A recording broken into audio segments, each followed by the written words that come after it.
According to the Oxford Companion to Chess, Paul Morphy was the first American to be the best in the world at anything. Born in 1837, he started beating the top players in his hometown of New Orleans when he was only 8 years old. By the age of 20, he was the best in America, so he decided to travel to Europe where he could play matches against the leading players of the time. He defeated them all. This game you're about to see was played at the Opera in Paris against a duke and a count. Morphy crushes them in royal style. This move was good over 100 years ago, and it's still good today. The pawn marches into the center of the board where all the action will take place, and it opens up lines for the bishop and the all-powerful queen.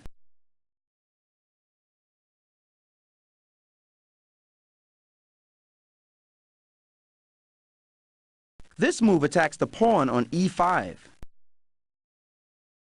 Not the best defense because it blocks the bishop on f8. A better move would have been to play the knight out to c6. Remember, it's important to bring your pieces off the back rank as fast as possible. This opens up a line for the bishop and it attacks in the center.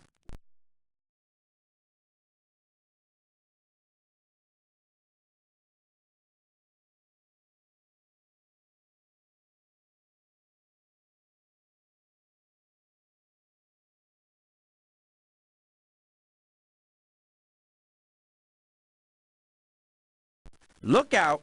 White threatens checkmate in one move by queen takes f7. Do you think they'll see it?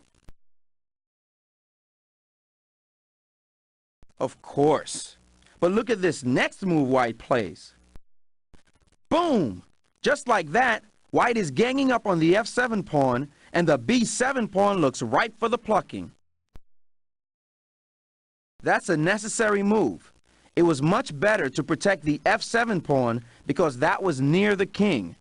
The problem with the move, though, is that it blocks in the bishop on f8, and that means that the rook on h8 will have trouble getting into the fight. That's a great move.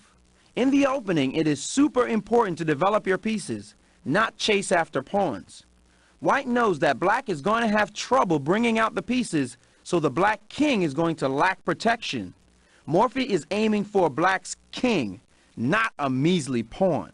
That defends the pawn with the queen. That move pins the knight to the queen. A pin is very powerful because it means that if the pinned piece ever moves, the piece behind it is dead meat. Moving yet another pawn. Now Morphy's had enough of these guys and he takes it right to them. Boom! Sacrificing the knight for this pawn will open up lines to the black king that's still sitting right in the middle of the action. Check.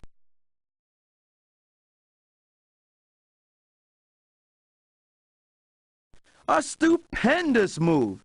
Now white wants to take the knight on d7 with the rook, and black can't take back with the other knight because the bishop would whip the queen right off the board in a second.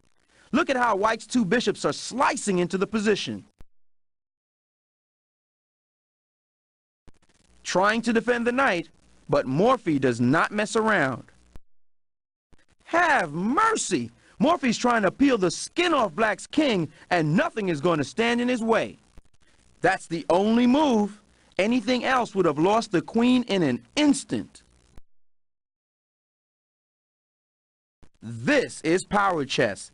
Notice how all of white's pieces are joining in the attack, while black's bishop and rook are still at home filing their fingernails. This is a last-ditch attempt to get the pieces out and free up the knight. But Morphy is ready to drop the axe. Check. Stop for a moment and see if you can find Morphy's next two moves.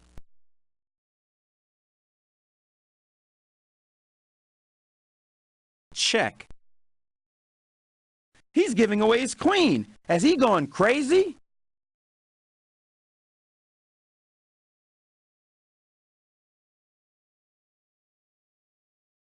Checkmate.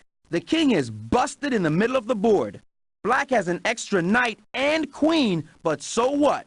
The game is over.